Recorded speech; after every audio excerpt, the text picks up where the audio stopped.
La Fresh Morning. Que ressens-tu quand tu manges ce que tu aimes? J'adore. C'est Maldo, hein. Je sais pas comment décrire. Je ferme les yeux, je suis sur un petit nuage. Wow. C'est comme un gros câlin. C'est un peu comme une histoire d'amour, si tu veux. Ouais, ça fait du bien en fait. Et toi? Princesse Tati, un sucre issu des meilleurs champs de canne de chez nous. Profitez dès aujourd'hui des nouveaux emballages Princesse Tati dans vos points de vente habituels. Princesse Tati? Le grand sucre. Des petits bonheurs. La Fresh Morning. Gina, on parle de quoi dans le petit clin d'œil civique? Dans le petit clin d'œil civique, ce matin, on parle de transport, comme je te le disais. La fois, je pense que la prochaine fois, il faudra aussi cross-poster l'émission sur ma page. D'accord. Donc ce matin, on parle de transport, comme je te le disais, et on en parle parce que en introduction du petit clin d'œil civique hier, vous l'avez certainement entendu, on parlait de cette nouvelle crise, si je peux l'appeler comme ça, je mets crise entre griffes, du transport qui secoue un petit peu les Librevillois depuis lundi, et ça, c'est dû en fait à l'opération donc de renouvellement des numéros de portières, tu sais, les autos, les vignettes des transports publics là, des taxis, si on veut le dire de manière commune et tout, les vignettes donc des taxis par la municipalité. Donc pour ceux qui se demandent ce qui se passe, chaque année en fait on renouvelle les vignettes de transport, et les transporteurs en commun, donc les taxis, doivent aller payer la taxe, et puis bien sûr se faire changer leur vignette directement à la mairie pour bien sûr pouvoir circuler. Alors s'il y a certaines personnes qui émettent le point selon lequel les taxis ne peuvent s'en prendre qu'à eux-mêmes parce que la mairie communique plusieurs fois sur les délais en fait de changement des vignettes et tout, et que voilà les taxis attendent toujours la dernière minute pour le faire, n'empêche qu'aujourd'hui la situation dans laquelle nous vivons est tellement différente en fait, et est tellement inédite que en réalité tout le monde doit faire preuve d'adaptation.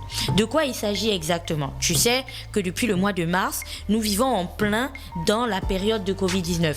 Covid-19 qui a secoué plusieurs secteurs, notamment celui du transport. Pas uniquement le transport terrestre. Le transport aérien est pratiquement à l'agonie dans certains pays et certaines compagnies et tout ça, quand bien sûr le transport fluvial ou le transport ferroviaire essaie tant bien que mal de garder la tête hors de l'eau. Donc c'est une crise qui secoue tous les secteurs. Mais au-delà du transport, c'est aussi une crise qui secoue les ménages. Ça on le sait, on en a parlé ici, parce qu'il y a bien sûr des activités qui ont été mises au ralenti. Qui dit activité mise au ralenti dit donc moins de production d'argent. Il y a certaines personnes qui n'étaient pas du tout payées. Et donc ça a été très dur pour ces personnes-là. Notre pays, pour revenir au nôtre, a d'abord entré dans une phase de confinement total, où bien sûr les gens ne pouvaient pas du tout sortir, ne pouvaient pas aller travailler, ne pouvaient rien faire.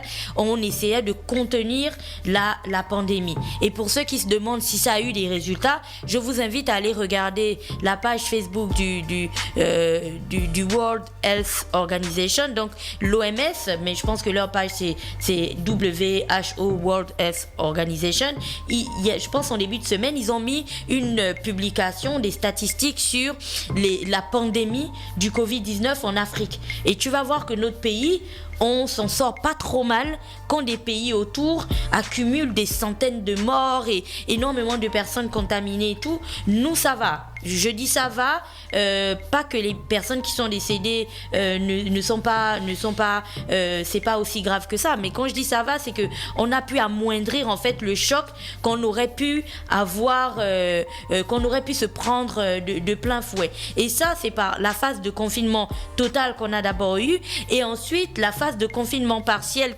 qui aujourd'hui fait couler fait couler beaucoup d'encre et de salive, parce que les Gabonais sont épuisés et tout, et ça a eu un impact considérable sur l'économie, même si ça a permis de sauver des vies et tout ça, mais ça a eu un impact considérable sur l'économie. Et donc, si tout ça a été rendu possible du fait de ce confinement, ça a aussi été rendu possible du fait de l'adaptation de certaines entreprises, de certaines unités. Il y a par exemple des services qui aujourd'hui, en fait, il y a eu un allègement. Si tu vois les forces de police nationale, par exemple, on n'embarque plus les gens en désordre dans les camions, quoi. C'est bon. Il y a le Covid, limite si l'infraction mérite une verbalisation, tu verbalises le gars là et puis il continue. Si ça mérite le paiement d'une amende et tout, il paie son amende et il continue. Si ça mérite maintenant une arrestation, ça c'est vraiment, voilà, si ça mérite une arrestation, on t'arrête quoi. Mais accumuler les gens dans les postes de police et tout ça, mettre des gens dans les camions berliers et tout parce qu'on a vérifié les pièces, il n'en avait plus. Je sais pas pour vous, mais moi je ne vois plus ce genre de choses, tu vois. Donc tout le monde a dû s'adapter en fait au Covid-19 pour essayer au maximum de ralentir les effets de la pandémie. Quand je dis tout le monde, c'est bien sûr sans compter avec la municipalité. Parce que apparemment depuis lundi, ce que la municipalité nous montre, c'est que voilà, elle va plutôt dans son sens. De quoi est-ce qu'il s'agit?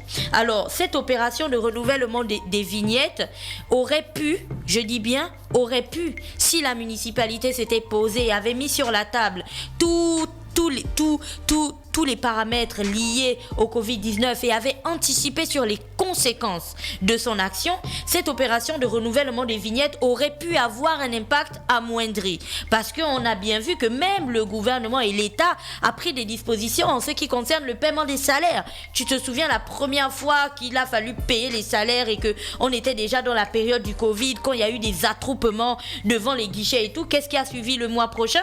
On a échelonné les paiements. Donc on commence toujours un petit peu plus tôt par les services essentiels et tout, et ensuite on termine par les autres administrations. Au résultat des courses, c'est quand la dernière fois que tu as vu des attroupements devant les banques avec des gens qui se bousculent, qui se cognent et tout? Il y en a plus, parce qu'on a trouvé des systèmes, on s'est adapté.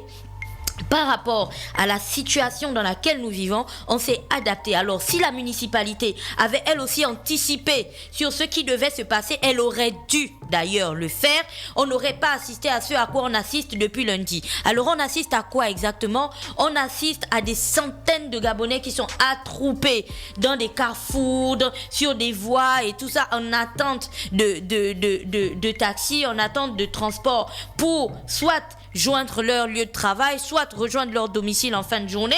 Et ces attroupements-là donc, ou alors ce manque de transport, parce que tous les véhicules, du coup tous les taxis sont regroupés à la mairie histoire d'avoir leur vignette, bah, tous ces attroupements ont eu des conséquences considérables depuis lundi. De quelles conséquences s'agit-il exactement?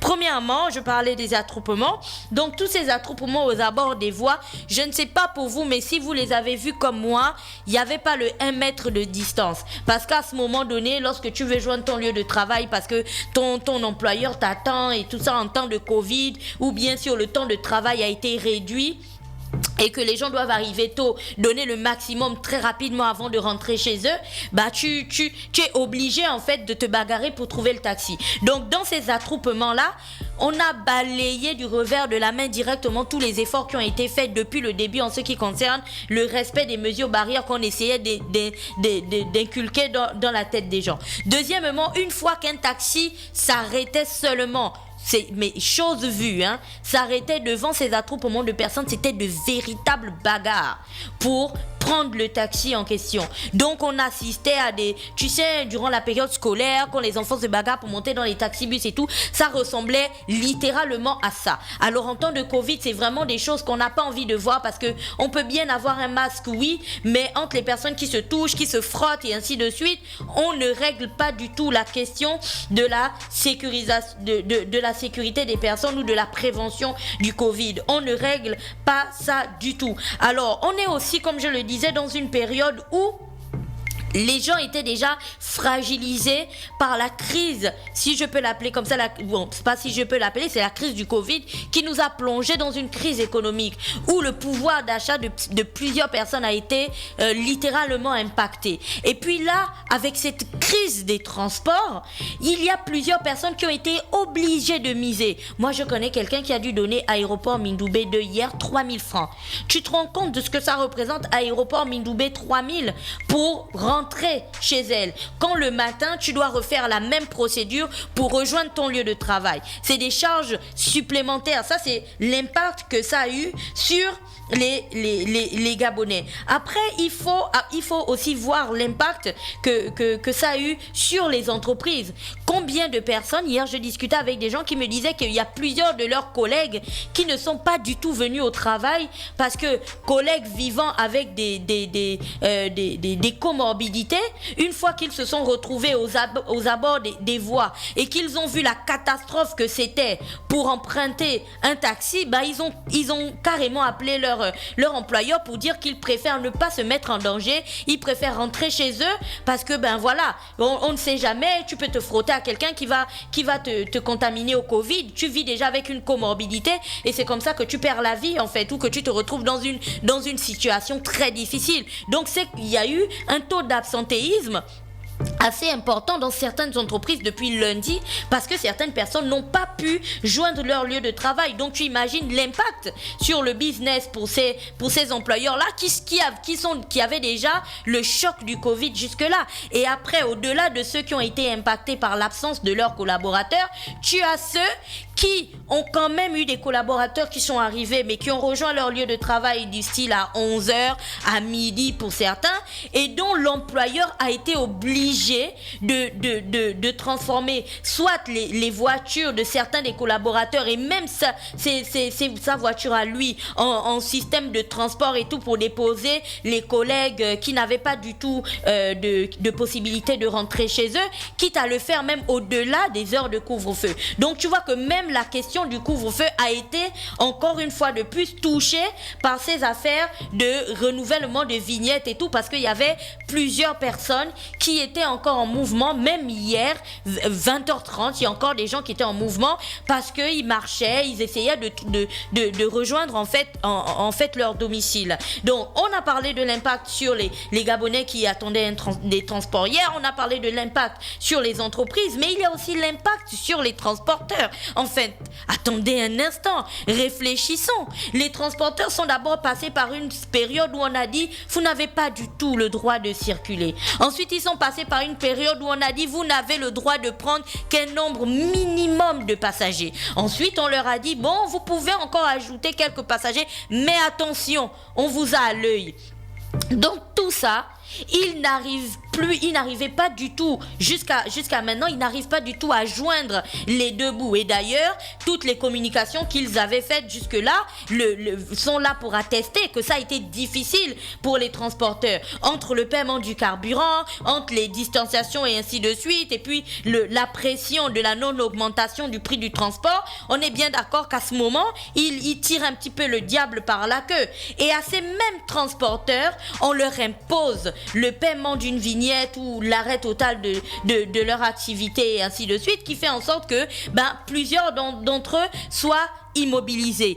On aurait pu trouver un autre système, peut-être des allègements, peut-être un système exceptionnel, parce que nous vivons une période exceptionnelle. Jamais le monde n'avait connu quelque chose comme ce que nous sommes en train de vivre en ce moment. Mais on aurait pu trouver en fait des systèmes, des choses pour se sortir de là. Parce que tout ce que nous avons réussi à faire, c'est fragiliser encore plus quelque chose qui était déjà impacté par le Covid. On a beaucoup communiqué sur les objectifs du nouveau gouvernement lorsque Rose Christiane Osuka, donc Madame Rose Christiane Osuka, le Premier ministre, a été nommé. On a dit qu'elle était là, bien sûr, pour booster la relance économique, parce que le pays n'a pas caché l'objectif sur lequel il se positionne aujourd'hui. Une relance économique, l'économie qui a été énormément secouée par le Covid-19.